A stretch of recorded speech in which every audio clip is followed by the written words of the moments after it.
Being unbreakable has nothing to do with becoming emotionless. In fact, some of the weakest men in the world feel nothing, and some of the strongest men feel everything. The difference is simple. One man is controlled by what he feels. The other learns how to carry it without letting it destroy him. Most men spend years trying to become stronger. Stronger financially, stronger physically, stronger socially. But very few realize what actually makes a man unbreakable. It isn't muscles, it isn't money, it isn't status, and it isn't success. It's one lesson, one painful lesson. A lesson most men only learn after life forces it into them. We'll come back to that. Because before a man becomes unbreakable, life usually breaks him first. At 56 years old, Daniel thought he understood life. He owned a successful construction company in Arizona. He had worked since he was 18. He had a wife, 2 children, a respected reputation, the kind of life many men spend decades chasing. Then within 2 years, everything changed. His father died unexpectedly. His marriage collapsed. The business suffered during a difficult market. Friends he trusted slowly disappeared. Some stopped calling. Some stopped showing up. Some only appeared when they needed something. One evening, Daniel sat alone in his garage, staring at old family photographs, and for the first time in his life, he cried. Not because of one event, because of all of them. Years of pressure, years of responsibility, years of pretending he was fine, years of carrying everyone else while nobody carried him. Then came the moment that changed his life. Not recovery, not success, not revenge. A realization. A brutal realization. Nobody was coming to save him. And strangely, that realization became freedom. Because the moment a man stops waiting for rescue, he starts becoming dangerous in the best possible way. Maybe you've experienced this. Maybe life forced you into lessons you never wanted. Maybe you've lost people you thought would always stay. Maybe you've sat in silence wondering how everything changed so quickly. Maybe this is happening in your life right now. Most people think pain destroys men. They're wrong. Here's why. Pain reveals men. Pressure exposes character. Comfort hides weaknesses. Difficulty introduces you to yourself.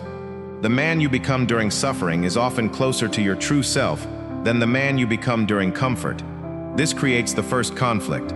Most men spend their lives avoiding discomfort, avoiding difficult conversations, avoiding rejection, avoiding failure, avoiding loneliness.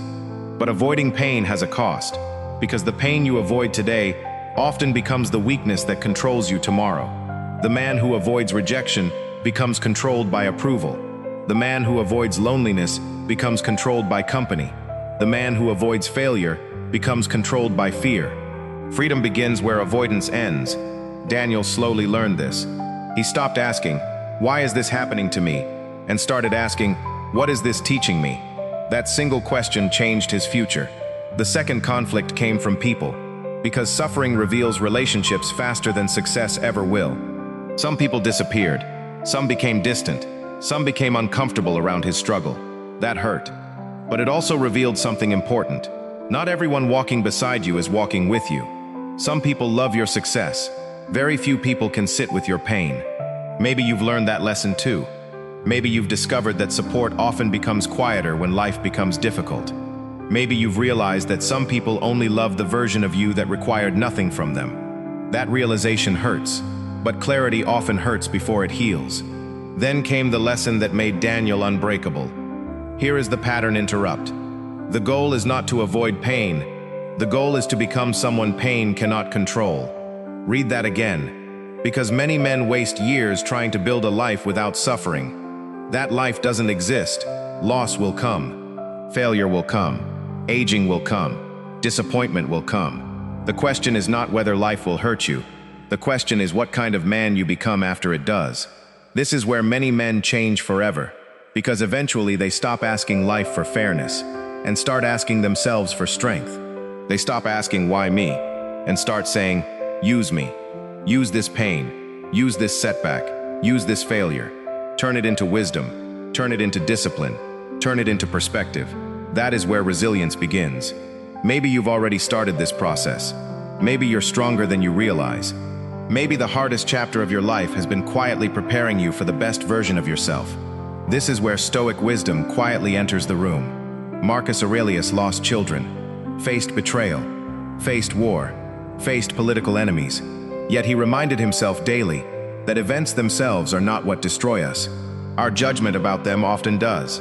Epictetus spent part of his life as a slave, yet he taught that external events may limit the body, but they cannot imprison the mind unless you allow them to.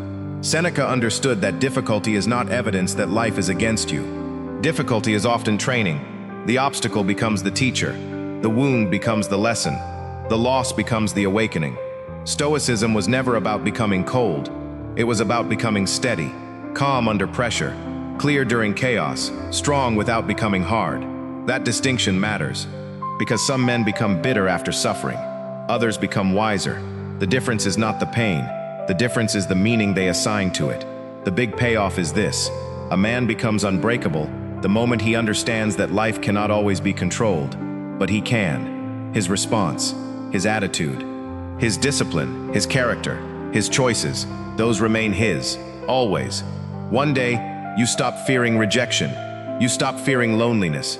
You stop fearing failure. You stop fearing starting over. Because you finally understand something powerful. You have survived every difficult day of your life so far, and the man sitting here today is living proof of that. One day, you stop asking life to become easier. You become stronger instead. You stop chasing certainty. You build resilience. You stop demanding comfort. You develop character. And quietly, almost without noticing, you become the kind of man storms cannot break. Before you leave, ask yourself one question. What if the thing trying to break you is actually building you? If life has taught you this lesson, share your experience below. Someone else may need the wisdom you earned.